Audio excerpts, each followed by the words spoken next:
Pink Seats podcast. We are back. We are getting closer and closer to the start of the 2025 Louisville football season. I am Jacob Lane. This is Vince LaCoco, producer Keith, coming to you from the Kearns Corner studio. Ladies and gentlemen, how are we doing?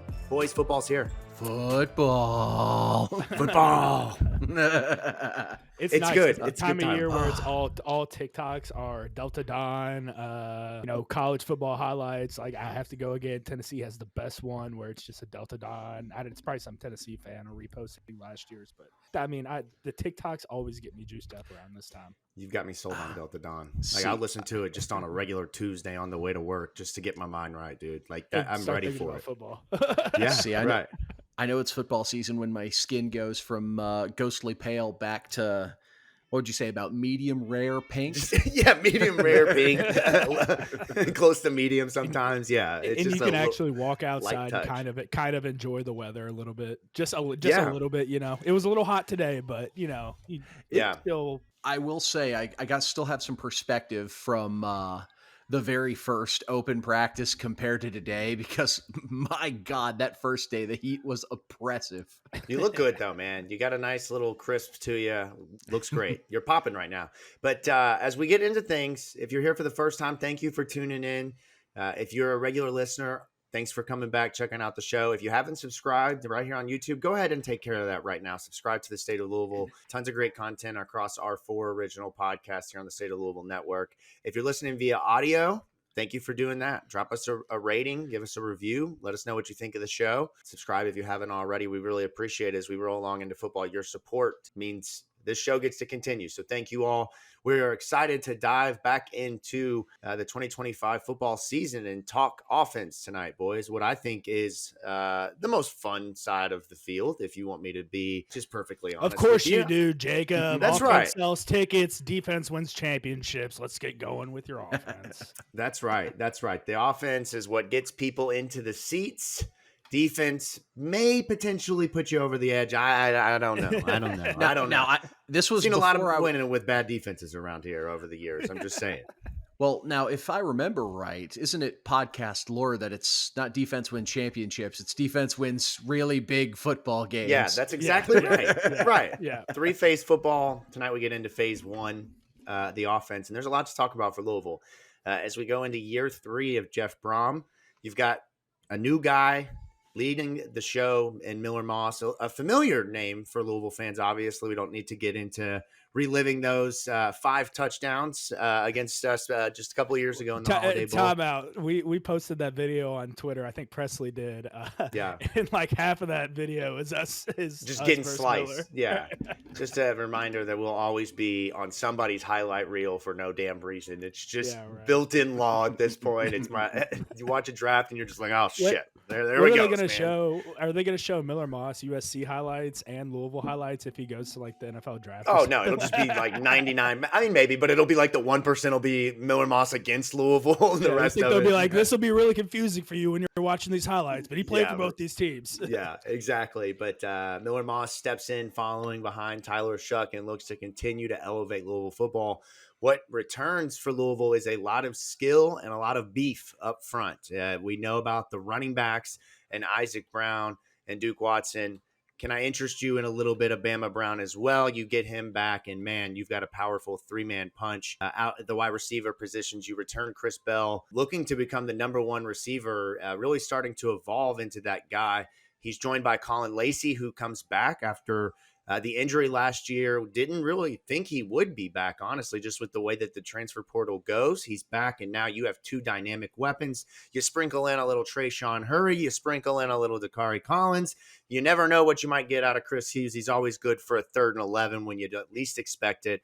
Nate Kariski and the boys at tight end. We'll get into all that. A lot of talent there. And as I mentioned, up front, you return your leader in the middle of the offensive line there, Keith's favorite, Pete Nigra, as well as a lot of depth and a lot of veteran guys. You lose a lot, but you also bring in quite a bit of experience there. And so, guys, I'll just open up the floor here. There's been a lot of storylines for Louisville all offseason long. Keith, what's been offensively, like what is the story for this team going into the year?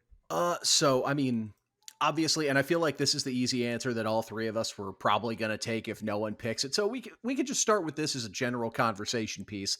The offense is going to go as Miller Moss goes. Like Jeff Brohm loves utilizing his quarterbacks, loves giving them the opportunity to throw the ball around the yard as much as possible. So for this offense to operate at maximum efficiency, we need Miller Moss to maybe not be the man, but to be a man, if that makes Yeah. sense. Yeah, it So absolutely does. And, you look at what he did playing in that bowl game against Louisville and what he was kind of expecting to be in his first full season as the starter with Lincoln Riley.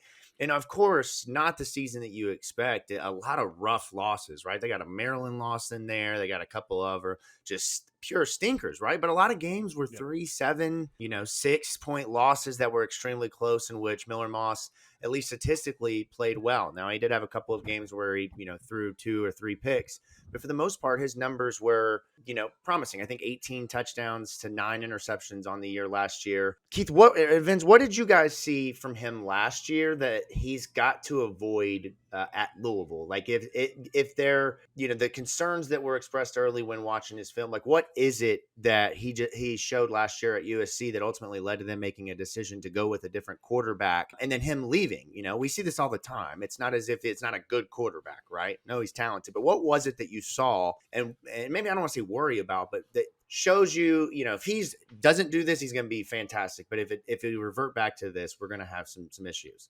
Well, I mean, there's obviously a lot of things that go into a player getting benched. It could be, I mean, I heard USC didn't have the best of offensive lines that year. They did not.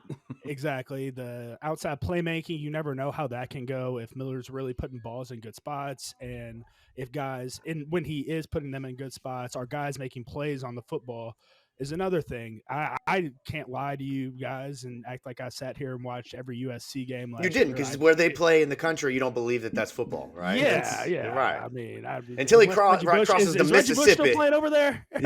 Right. You mean they're in the Big Ten? They're the bastion of Midwest culture. That's right, Southern man. California. Right. But my gist from Lincoln Riley, watching his time at Oklahoma, watching what he did with Caleb Williams at USC, that offense requires a lot of playmaking ability, and for the quarterback to be you guys have seen Baker, you've seen Caleb a little bit, you've seen Kyler a little bit more mobile of a type quarterback. I feel like. Get out of the pocket, extend the play with your feet, things like that. Yeah. I just think Miller has to come in here with this Jeff Brohm offense and run it to the most efficient way possible. Make all your checks correctly. For instance, if you know where the coach, if Jeff called a run play to the right and you see, 4 guys over, or, we have that, the defense has more guys over there than we have, essentially. He knows to check it and say, hey, we're going to run the ball to the left now. Or, vice versa, if he sees, a slant open, Jacob, he could easily check to us. I'm sure Jeff is giving him full reins to check routes, check run plays, check the direction of the play. I'm excited to see what he can do in an offense where, the coach believes in him a little bit more too. I mean, we brought you in here for a reason, to be the guy. We wanted you, Miller. It's not, oh, well, this is Caleb. You're filling Caleb Williams' shoes. No, we want Miller Moss. And to sort of piggyback on what some of the woes could have been at USC, because I will be the first one to hand up, I was probably the biggest detractor coming in because I had concerns about the arm strength, the lack of overall mobility. While he does have good pocket maneuverability, he's not a guy who can get out and run. Right. And he can run just fine, but he can't run, if you know what I mean. But scheme-wise, and I think this also led to his issues in the NFL, Lincoln Riley schemes a lot of his offense around having skill players that have a distinct talent advantage, and that's what creates the opportunities for your quarterback. And you're kind of seeing that get exposed by USC moving from the Pac-12 to the Big Ten, where there are more teams that can recruit that high-end skill position talent layer, where in a Jeff Brohm offense, it's less big stats friendly and more so actually quarterback friendly, to where it's designed where you can compete better with rosters that are of a similar talent level, meaning you don't have to rely on a game breaker wide receiver to get open as your dominant read. If that's not there, run away. It's okay. Our main read's not there. You're going to have an escape plan checked out, whether it's a back that's just sort of on a swing check down route or like a chip block and then peel off to a little underneath to check down to. You've got a stable of giant tight ends you can dump the ball off underneath. And if open practices are any judge, Caullin Lacy, he's a quarterback's best friend, man. That guy, Right. he can get open just about anywhere. Yeah, that's a great lead into, kind of another big storyline is his return. It's kind of scary hours thinking of a wide receiver room without Caullin Lacy at where we were going into the offseason. Obviously, they've added a lot of bodies there and guys that you feel comfortable with as depth pieces to complement. But you're really starting to think like you got Corey Brooks gone to the NFL. Can Chris Bell really be number one without a really strong number two or 1A even, if you will? And then you get the news that Lacy will come back, plays in the bowl game. We see the potential there. And now, like you're talking about, I think he might arguably be one of the most important players on this team because of the style that Miller Moss plays, the way that Miller Moss loves to get the ball to guys who can go and make a play, that are savvy route runners, that can break off a play and make the smart play and give them the opportunity to do what they do best. And in an offense in which Miller Moss is going to have to, if he's going to have to carry the load of, really being the one that moves the offense via 15, 20-yard throws, Louisville's going to be in a world of trouble. That's just not the way that he plays most of the time. If you look at the numbers last year, I think he only had 1 or 2 games where he averaged over 10 yards per attempt. So you need him to be able to get guys open in space. And I think Caullin Lacy provides a really, really nice piece in his ability to make plays in the intermediate, the short parts of the field, and even in the far outside numbers. Offers opportunities then for Chris Bell to do what he does, offers opportunities for guys to go into the slot to play opposite outside, to get a Nate Kariski, a Jaleel Skinner, a Jacob Stewart involved. We're going to see and talk about that here in a moment, how much better that room is. That is what's going to make or break Miller Moss, whether he can just be the guy that is the kind of can do it to everyone else, or if it's going to be him that has to carry everyone outside of the running backs in the passing game. And that kind of leads into what I wanted, the storyline I wanted to talk about, which was Chris Bell, and if he can step up and be a true number one deep threat type of a receiver. Is he going to lean more like Seth Dawkins, and who had a really good career here as a Louisville Cardinal, but right, was never great. Exactly, we were constantly asking, what, and Justin Marshall kind of falls into that same category of, just naming guys of recent that we can name off the top of our head is, are they going to make this next step every year? Are they going to take the next step? Are they going to take the next step? If they can take this next step, our offense can be. And Chris Bell right now has found himself in that same situation of, if this kid can put it all together this year and be 1,000-yard wide receiver, that's going to be nuts for Miller Moss. That's going to be really nice. It's going to take a lot of, to compliment you, Jacob, it's going to take stuff off Lacy, and they can complement each other very well in a yin and yang type deal. And go ahead. No, I was going to say, but Keith, before you jump in, if you look back at some of the years with Purdue, right, with like Charlie Jones, they were possession-based receivers. They got them the ball a lot. Like the volume in which they got them the ball wasn't necessarily, with him, somebody who's going to always break off 20, 30 yards, right? It's going to be 7, 8, 9, 6, 5, smart plays outside some, I see some resemblance here. And in your mind, with what you've seen in practice so far, like what is Chris Bell off, like how do they play off of each other, I guess is the question, in Lacy and Bell? How do they kind of complement each other, and how do you think that their games this year are going to help Moss and then everyone else be able to play better just based off of the production and attention they command? Well, you sort of touched on it right there, just the attention, because you've only got 11 bodies on the defense that you're able to utilize. Chris Bell is unless you've got a giant corner, a lot like Rodney Johnson, he creates matchup problems. I mean, there's a reason there have been NFL scouts out at every single open practice so far of training camp, and all of them are sort of hanging out by the wide receivers area because Chris Bell and, to an extent, Caullin Lacy are the guys they're there to see. Those are the guys who, of this current roster, have the highest potential to be playing on Sundays. I mean, if you were building a receiver in a lab, he'd come out looking like Chris Bell. The dude's a physical specimen, and he's got speed to really take a top off a defense or force you to keep a safety back, if for nothing else than to just help in a corner underneath. Lacy, he is so dynamic in what he's been able to do. Like, you can use him underneath. He can get open on the deep ball as well. You can motion him into the backfield and use him in the running game like we saw in the bowl game. Like, this is a versatile guy who they're going to be able to create opportunities to get the ball for.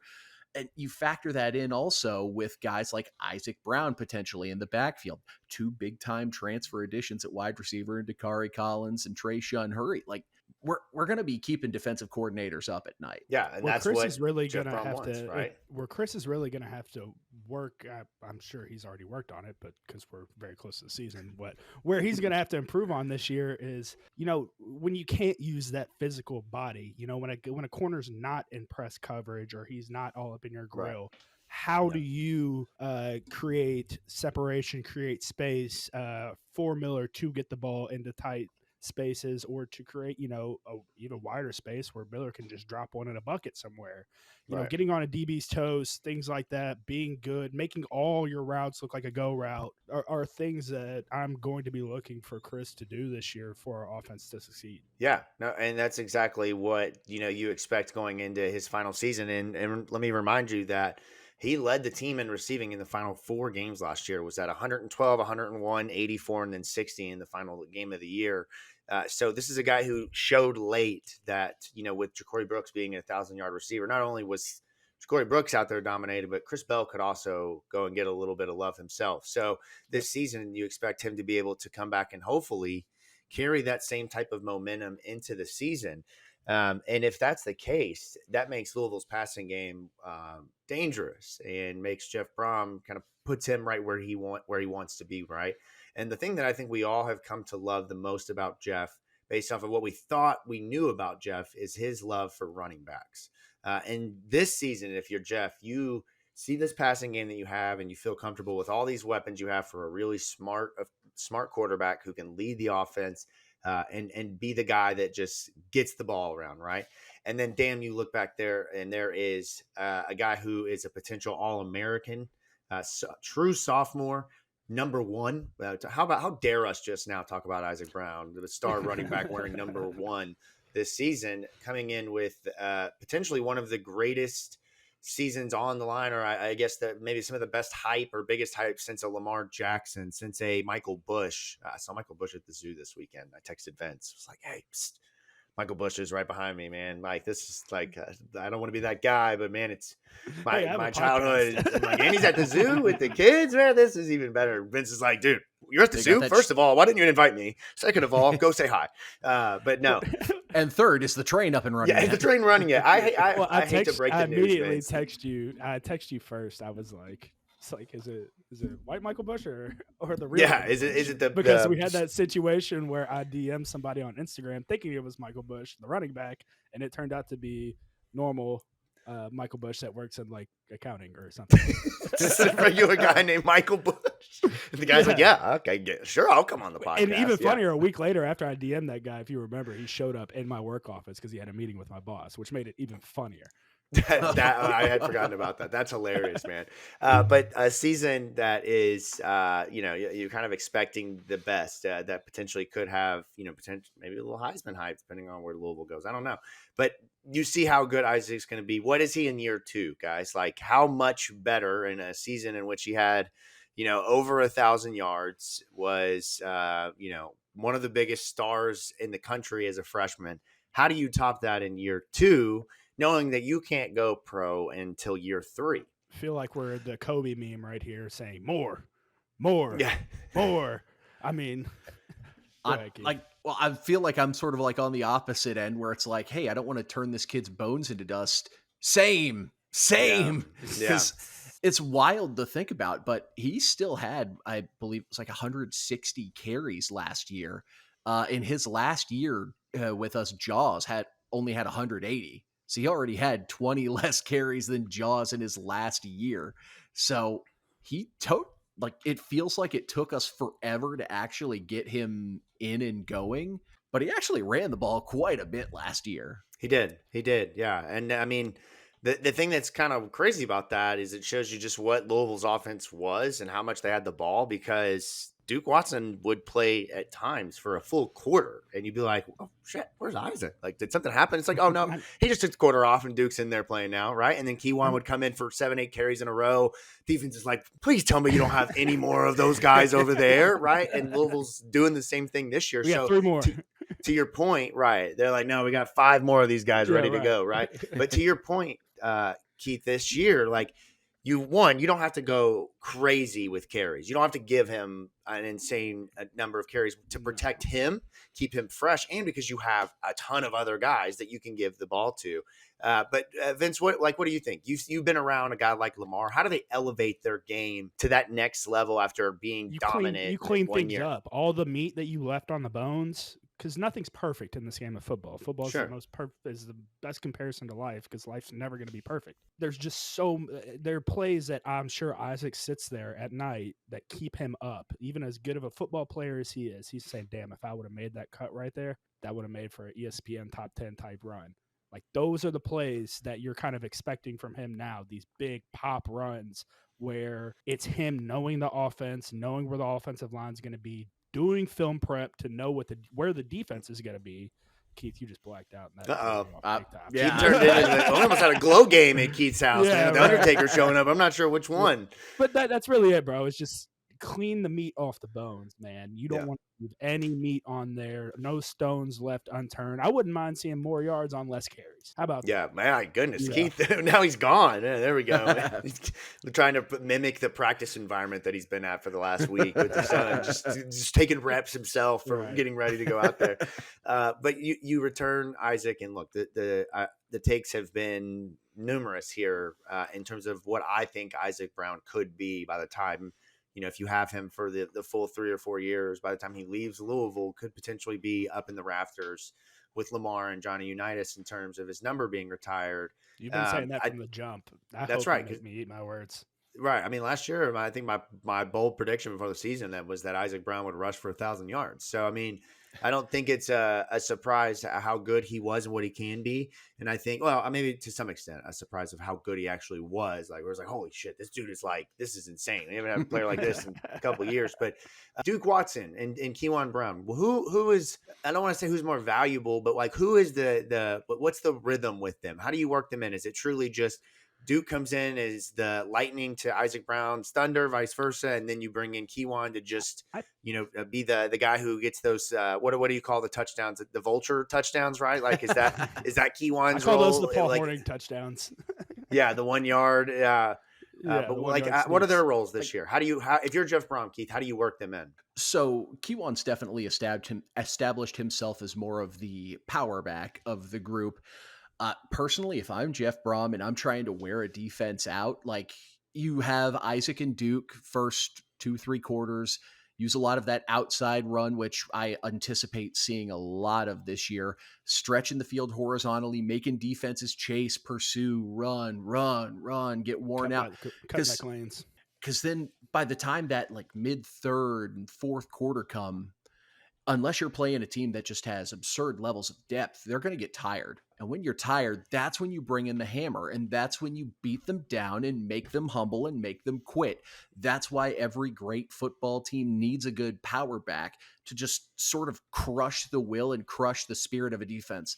How many times have you been watching a game and the team that you're cheering for is going up against a team that brings in like a 250-pound running back in the fourth quarter, and it's just 1st and 10, boom, gain of 4. Okay, 2nd and 6, boom, gain of 3. Okay, now it's 3rd and 3, and then he just breaks your heart because he just picks up 3.5 yards, and then he does it again and again and again. And once that happens so many times, it's so easy as a defensive player to just say, screw this, and just quit. Yeah, my favorite thing. I think it'll go to more of a defensive. I think it'll be a week-to-week type deal. Who fits better against the defensive schematic that we're going up against that week, and then for sure keep the third one in there as the, I don't even know what you want to call it, the finishing move, the signature move, whatever. I'm completely behind that, Keith, because you bring that last back in. I remember playing defense. I mean, that shit sucks.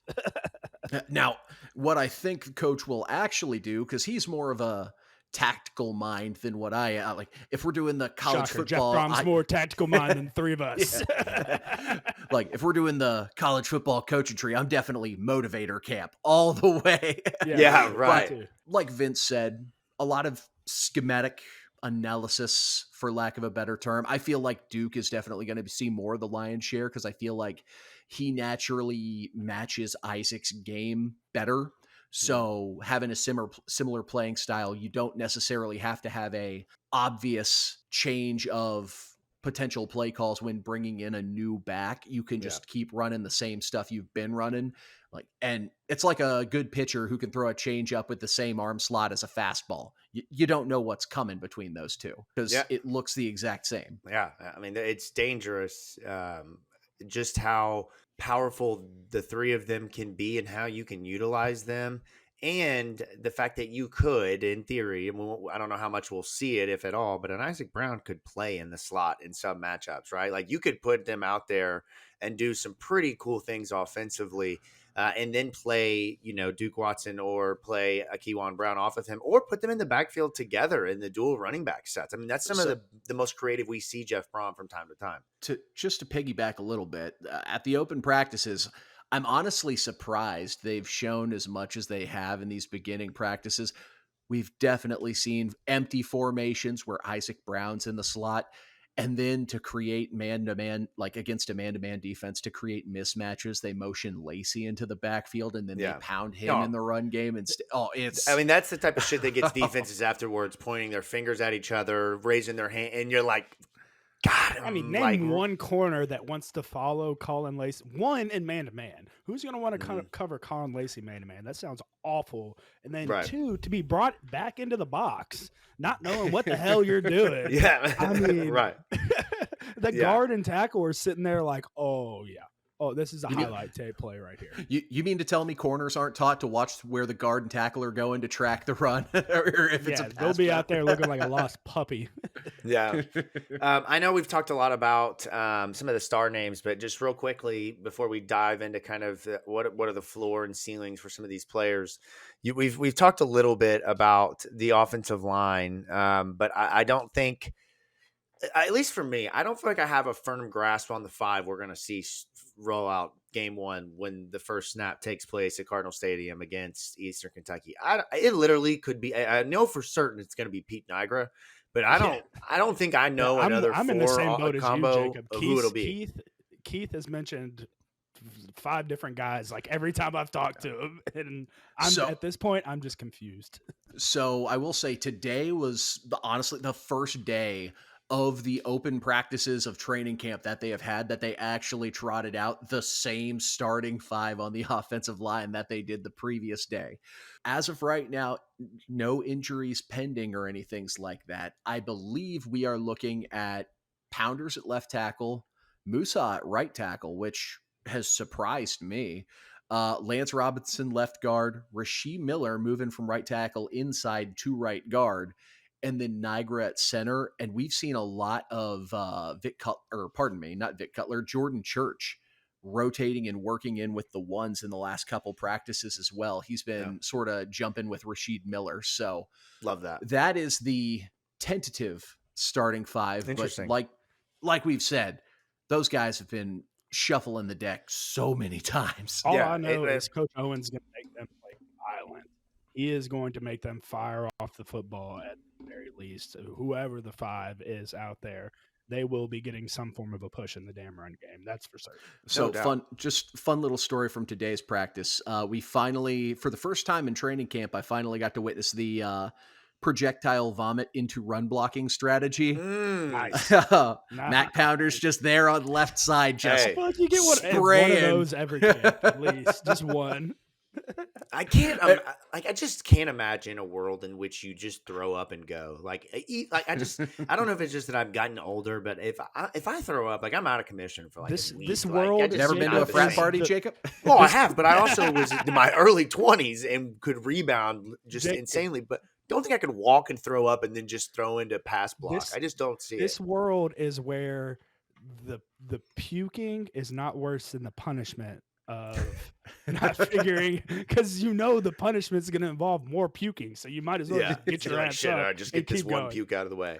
But just to piggyback off of that, I find that really interesting because a guy like Trevante Sylvester, some of the other names that you didn't mention that Louisville's brought in, thought maybe could be, up front with the potential to start based off of how they finished the year last year. But also, you did have a lot of injuries last year, right? You had guys like Lance Robinson, you had guys like Vic Cutler, you had Rasheed Miller with a hand injury for a good chunk of the season. So it's really interesting to see. And, obviously we're getting ready, I assume, to head into the couple of weeks where we're going to not see as much. It's going to be a lot behind the scenes. And who knows what ends up looking like that, what the five when they roll out, right? Like, I mean, it could be five other guys. Who knows?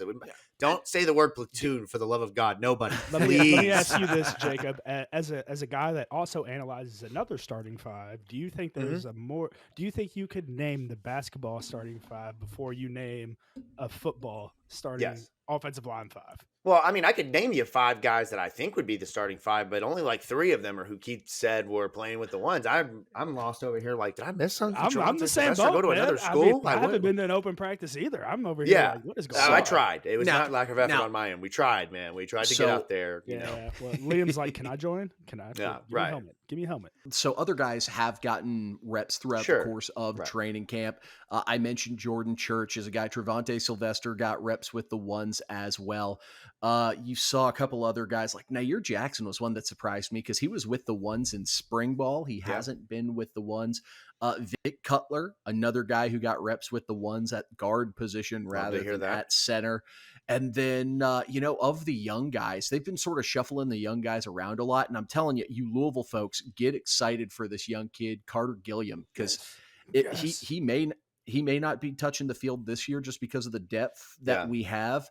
That kid's going to be a starting guard or a starting center for us. Yeah, sooner rather he's than also later. going to be the face of some brand's NIL campaign around here, whether it's a barbecue restaurant, like men's underwear, just based off of his modeling ability that I've seen on social media. Like, this is a guy that gets it and then goes out there and just smashes faces into the ground. Like, that's a Chunky Campbell soup awesome, offensive lineman if I've seen it. You know what I mean? Yes, for honestly, sure. Yeah. I can't remember the brand of clothing, but like clothes designed for like jeans with huge thighs. I feel like get Gilliam in an ad for that because that dude, he's got the biggest legs on the team. We need him in Skims or something. Come on, Kim K. Give him a call. give him a chance, man. What's the brand Michael Orr wore in The Blind Side? We can get him the big and tall section. Get him those. the Bumblebee t-shirt. Yeah. I don't know about that tall part, but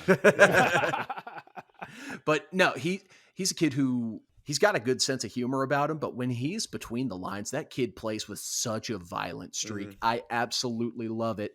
He gets chippy with just about every D tackle he ever matches up against in one-on-ones when they're over there on the second field. He's always pushing guys, play until the whistle. Mm-hmm. Couple extra shoves here and there just to piss you off. One of those guys, right? He's the type of guy who, if he's on your team, you absolutely love him to death.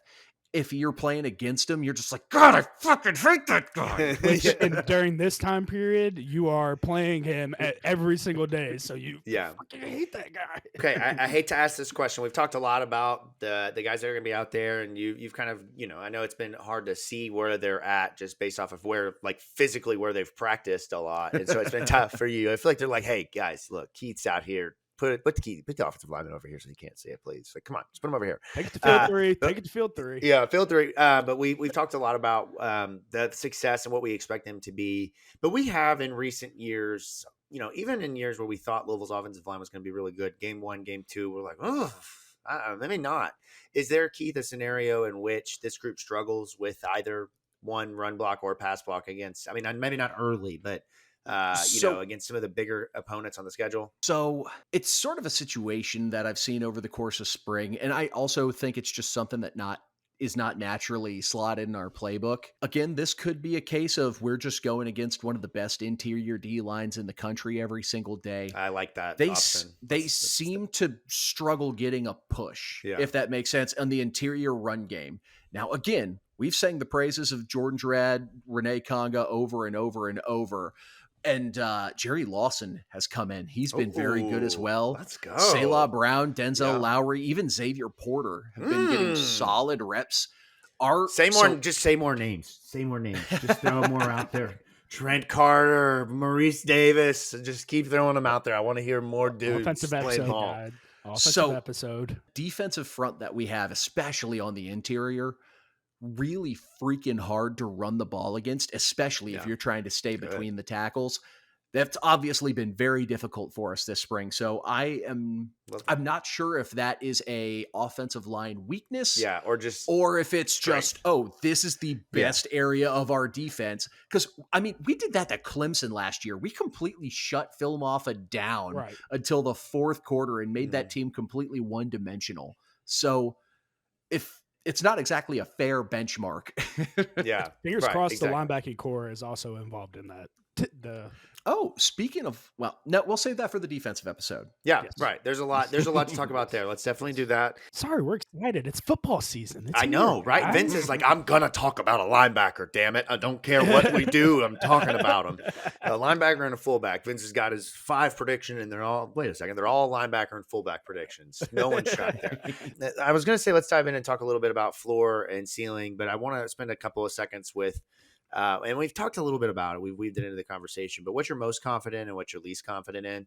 I think I'm most confident in, obviously, this might be the kind of easy way out, but I feel the most confident with the outside runs and the ability to get the running backs the ball in space via the passing game. I think that's going to be probably the most dominant part of this offense, just based off of what you have in the repertoire.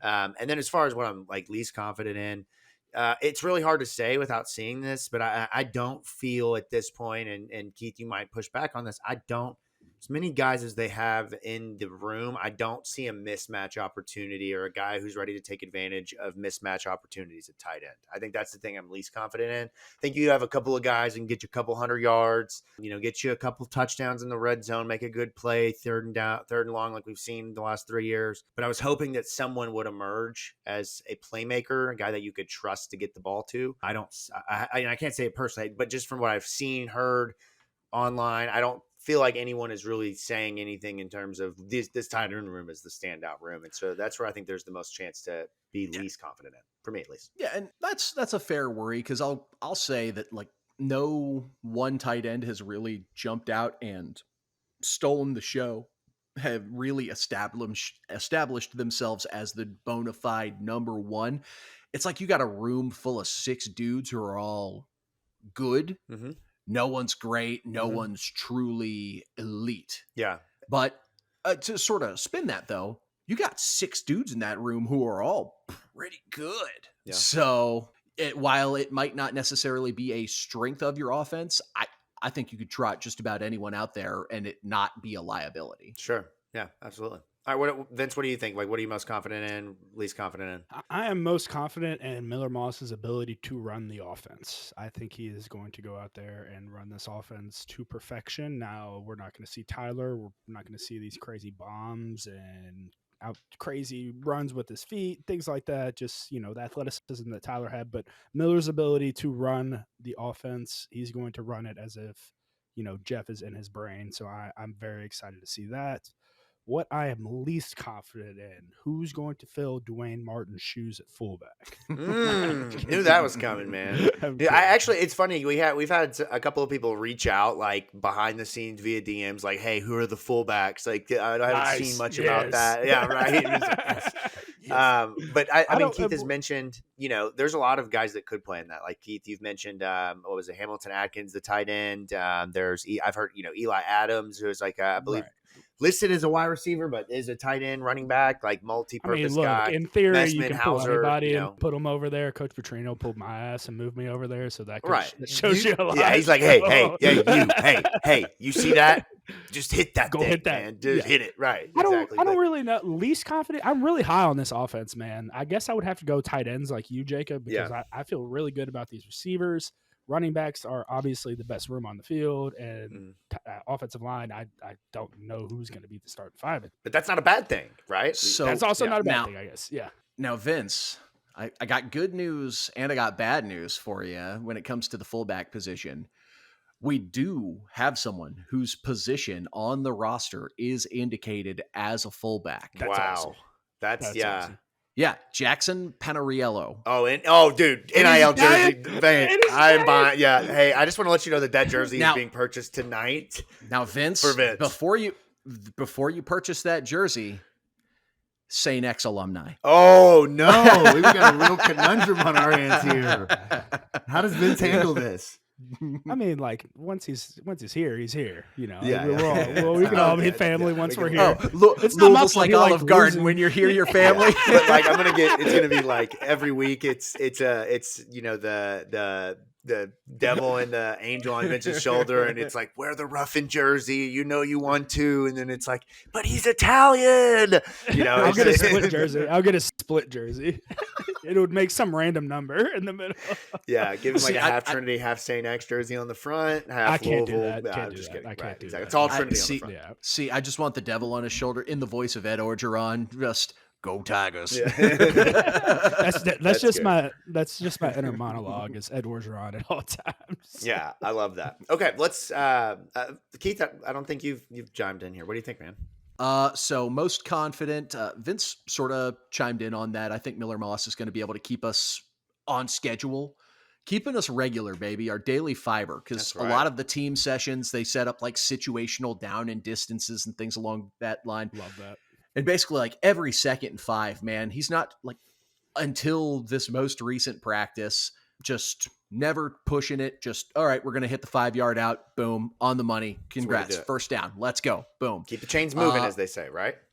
So he will definitely be able to keep us on schedule, regular, moving. And then also, like Jacob, another one that I wanted to touch on was just not necessarily the outside running game, but Isaac and Duke's playmaking ability just to be able to turn a busted play into like a gain of 5, 6, 7.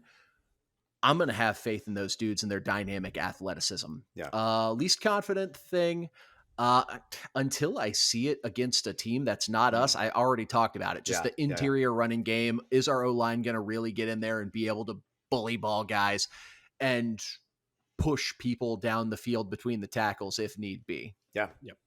There you go. I always feel it's a weird thing, like the negative, positive. What do you think? But like, when we start to embark on this season, you have an idea of how things are going to go. But I think we all, as fans and people who cover and watch the team, have an idea of the things that are potential Achilles heels or weaknesses. And it's not to accent those, right? But it's to be well informed and to better understand when this team takes the field, what are the things that other teams are going to attack, right? Is it the interior, run game of Louisville? Is it on defense? Do you go after the secondary, right? So I think it's important to talk through these things, and obviously caveated with none of us are hoping that this stuff that we just said we're not. Well, the eye in the sky never lies, Jacob. That's what I was thinking as you were explaining. Can't be sunshine and rainbows all the time. You mentioned something as a potential flaw. You hate the cards. You're not a real fake fan. Yeah, you would have thought Keith was over here freaking Deuce Adams is going to be the one that against EKU. Okay, can I just vent for like 5 seconds about that? One, I made you all promise to be cool about it, and a lot of you were not cool about it. That was bullshit, Keith. You specifically said, everybody chill, be cool about this, and nobody was. To put some clarification, that was, yes, he was in. He was working with the one. He even got to throw a couple passes.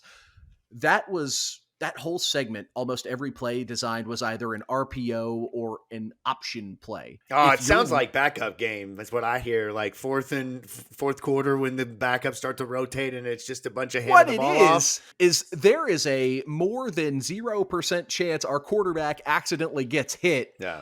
Miller, get out. We got someone else who's capable of doing what we need to do here. But honestly, like I wouldn't mind a scenario in which there are very few and far between opportunities, but a short distance 2nd and goal, send Deuce out there, man, and give them another run threat, right? Obviously, you got to trust that he can take care of the football. Or also, here's the other one. On 4th and 1, 4th and goal, 2nd and goal, put Brady Allen in and just push his damn ass into the end zone, right? Like, That dude's dude, a fucking 6 foot or the freaking 7 foot quarterback. Get him out there, man. I mean, shit. There's a lot of options in terms of the quarterback that, I but definitely also want to see the Keith kid was play some this year. yeah. Keith was definitely like, he's over here like, oh shit, I don't like all these fans. He's the Drewski meme, like looking up. He knows what he did, man. He knows what he did. I Stop have it. no idea what you're Stop talking it. about. Yeah, acting like he doesn't know. He knows exactly what it is. Okay, so I'm gonna pull quickly. We're gonna run through this because we're starting to get up against the window of time here of the show. We want to keep everyone engaged and then send them on their way to whatever content is next. So I do want to run through kind of a higher, lower floor ceiling for some important players on Louisville's offense this year. I went back last year and referenced each of these players' statistics and I just am curious what we each think here as we kind of walk. We've talked through the schedule now. We've talked through the very high level what this team is. We've even gotten in the weeds with some of the guys who are backups, and we'll have opportunities to get into the game. But I want to talk through what we think production-wise, right? Because that's what keeps us engaged throughout the year. We love it. I love a 400-yard game. I love a 200-yard rushing game. So I'm going to give you guys the statistic last year, and then you tell me if it's going to be higher or lower this year, okay? You got it? Short and sweet, right? Vince, you good? Yep, I said short and sweet, sure. right? Okay. Yeah, I did, but I just making sure numbers are here. So I know for us that's tough. I'm kidding. I can't read them. I was going to wait for you to verbalize. Right, exactly. All right, so let's start with Miller Moss right at the top of the quarterback. 2,555 yards passing last year. Vince, what do you think? Higher or lower this season in Jeff Brohm's offense? I'm going to go with higher. Okay. I don't think it'll be 3,000, but it might be 2,556. Oh, there we go. I love it. The Price is Right approach. $1, Bob. What do you think, Keith? I'm going to take higher as well. We have a significantly easier non-con game. We don't have to go up and play in like a messy Notre Dame environment, which put a significant ding on the passing yard impact of last year. I think that number can easily be higher because we've just got too many weapons not to throw the ball around the yard. Yeah, absolutely. I'm going to go higher as well. Even Jack Plummer was over 3,000 yards at Louisville. I don't mean that in a bad way. That sounds like shrapnel. Wild. But I mean, if I'm reading that right, I'm having a hard time seeing the screen in front of me because I've got the lights and I can't see very well already. But I'm pretty sure that was a 3. So, now let that sink in for a second. I'm definitely going higher on that one. What about touchdowns? Last year, Miller Moss 18 touchdowns, which feels kind of low. I think we're all in agreement on this one that'll be higher, right? I mean, that seems low. Miller Moss throws less than 18 this season. It's either that he's unfortunately suffered some type of injury and has been out, or early on we have a Reggie Bonifant, Lamar Jackson type of situation where Miller just early on gets we struggle and the leash is pulled and they go to the guy that maybe they thought was better all along. But what do we think? I'm going over. Yeah, over. Sure. All on board. Okay. I'm going higher just because I don't think we're going to have opportunities where we're like in the red zone. The only thing that sort of makes me hesitate is our running backs are going to hit some home runs this year. And they're all going to have some touchdowns, right? We'll get into that in just a second. Isaac Brown, 1,173 yards rushing last year. This one might be a little interesting. Higher or lower, fellas? I'm going to go higher, but Price is Right rules. I don't think it's going to be by much because I don't think we're going to see him carry the ball that much more than we did last year. Yeah. What do you think, Vince? I'm going to go under. I don't. Fake fan. I know. I don't know. You guys know how much I love to hammer overs and stuff, but I'm definitely going to go. I think I'm going to go under here based off how many guys we have in that room. Confident Miller can move the ball downfield too. So we'll have to see. I kind of think the same thing, man. I think lower, and I don't think. Which sounds weird saying, doesn't it, Jacob? Yeah, but I mean, if you told me that Isaac Brown had over 1,000 yards and Duke Watson had over 750 yards and that Keyjuan Brown had over 500 yards, which we're going to answer all those here in a second, wouldn't be shocked. It wouldn't be the craziest thing in the world. I'm going to go lower than that, but I don't think it'll be by much. And it doesn't mean he didn't have a great season because, guys, I don't think you need me to tell you this more, nor I think you're all tired of hearing me say this, but throw him the football. It's just as good. It's just as good, I promise. And it might even be more fun. Throwing the football. Right. Okay, what do we think about touchdown? I combined his touchdowns last year. He had 11 rushing, 1 receiving. Higher or lower on touchdowns with the number being 12? Vince, what do you think? I bet it is over. I bet he has more receiving touchdowns this year than he will. Yeah. Right. I'm not saying he's going to have more receiving touchdowns than rushing. I'm saying he's having more overall. Yes. I'll be the turd in the punch bowl here. I think this under just because I think a lot of other players will be going overs on their touchdown totals. Yeah, that's fair. I'm with Vince. I think that there might be more, and it won't necessarily mean that he had more rushing touchdowns, although we just talked about probably going to skew heavier with rushing touchdowns compared to touchdowns throwing, just based off how this offense will go. But I'm gonna go higher. I think he'll catch a couple this year, which will push him closer, maybe, let's see, maybe 15, 16. So, okay, let's move on here. Duke Watson yards last year, 597, which is like in the NBA. I've talked about this a little bit on the show in the past with players who have limited opportunities but do well. Like there's a statistic called per 40 where they measure your statistical value based off of whether you play 5 minutes or 20 minutes. If you put Duke Watson's stats on a per 40, my dude might be the number one running back in the country just based off of opportunities. So for him, last year, 597, Keith, higher or lower yard total for him? Easiest one on this list, in my opinion, higher. I think he's going to be right around that like 700-800 yard mark. Yeah. Just depends on the amount of touches he gets. But yeah, easiest higher on the list. I'm with you. What do you think, Vince? Yep. I'm on that train as well, boys. Do either one of your all Siri work? Could you ask Siri when was the last time two running backs in college football both ran for 1,000 yards? Because I'm not saying that's going to happen. I'm not saying that's going to happen, boys. But I mean, you're talking about, Keith said he threw out the 800 number on that one, man. I mean, you're really getting close there. I don't know. I think higher for him for sure, but man, that's gonna be interesting. Well, if we got a couple extra games on the end of the year, Jacob. Yeah, and look, if you ain't got like 3 scholarship running backs and you're gonna play 2 or 3 teams that you're gonna hopefully blow the water out of them, you're gonna be playing these guys a lot, So not only has there been multiple teams with multiple 1,000-yard rushers, there was a team with 3 1,000-yard rushers. Oh my gosh! What is that, Army or Navy or something? What the hell is that? No, not Army or Navy. They do run a pistol offense, though. I'll give you a hint. How recent? App State. It was my senior year of high school, 2009. Oh man, This is a team that definitely didn't kneel until later in their career. Oh god, is that a Georgia Tech reference?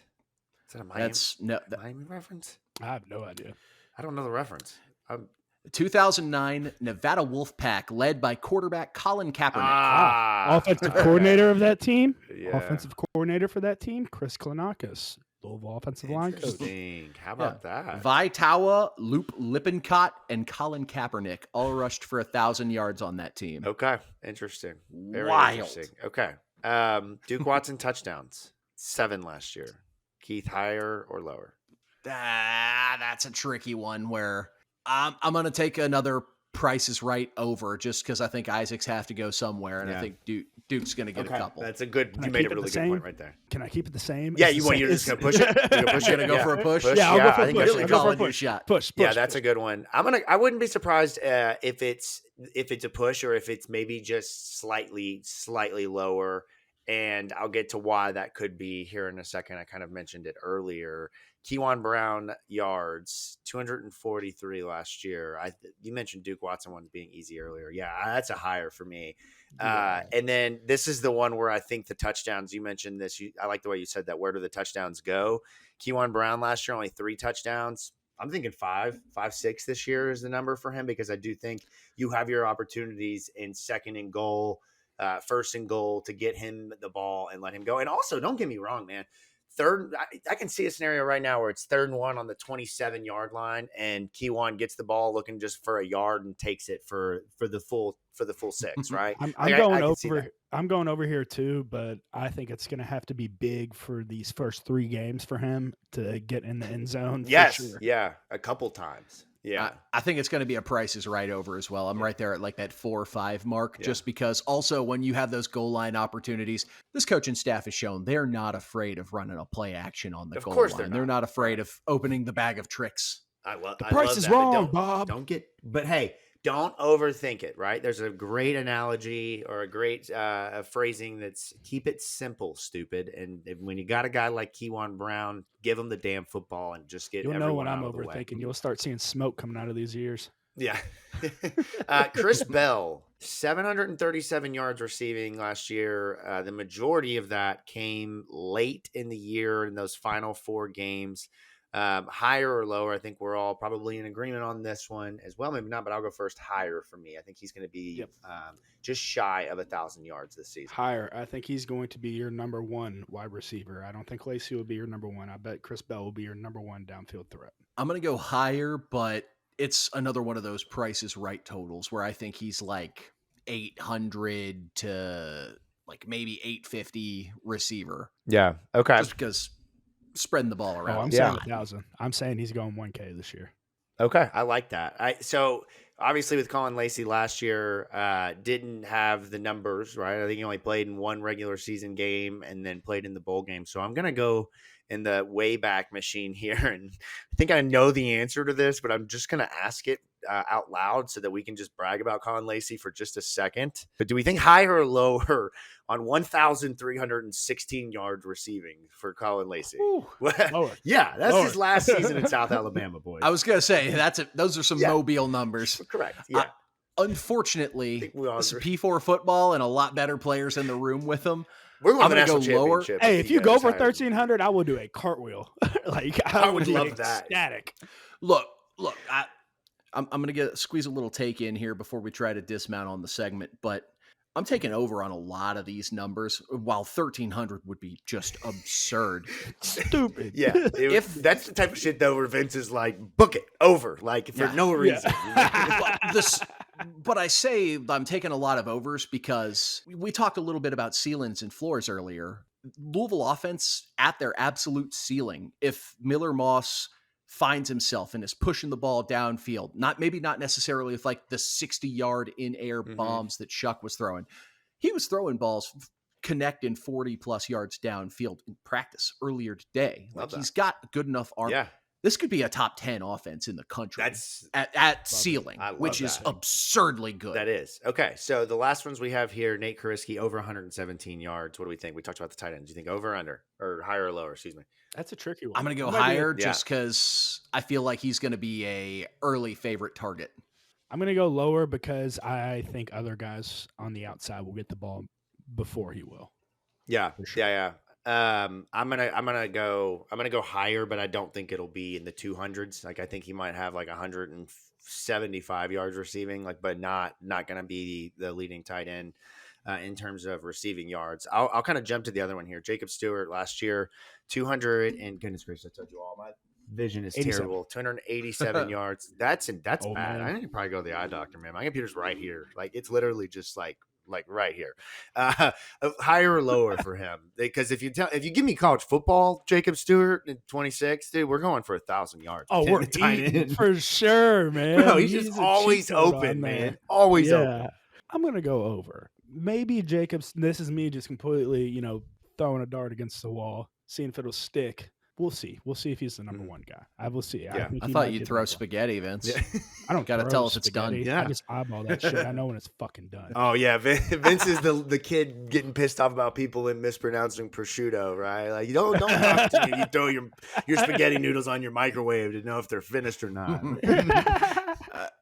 One of the rare times, though, I'm going to take under just because while they've been rotating a ton of guys in at tight end through training camp, Jaleel Skinner's been a guy that they really, really seem to like, and not just to play at tight end. Because of his frame, they've been working him out in the slot at different packages out wide. Like he is a variable weapon out there. So if you're looking for a tight end to potentially blow up, that might be the guy to look at. I'm going to become like a Jehovah's Witness, but they're going to be calling me a Skinner witness because I'm going to be going house to house. Have you heard about my friend Jaleel Skinner in the slot? Like I'm going to be telling everyone before every game, like it's the good news, man. Like, did you hear? Did you hear Jaleel Skinner is in the slot? And then they're going to pan back like the scene from Airplane where everyone's shaking the lady in the seat, and it's going to be me with my Dylan Messman propaganda.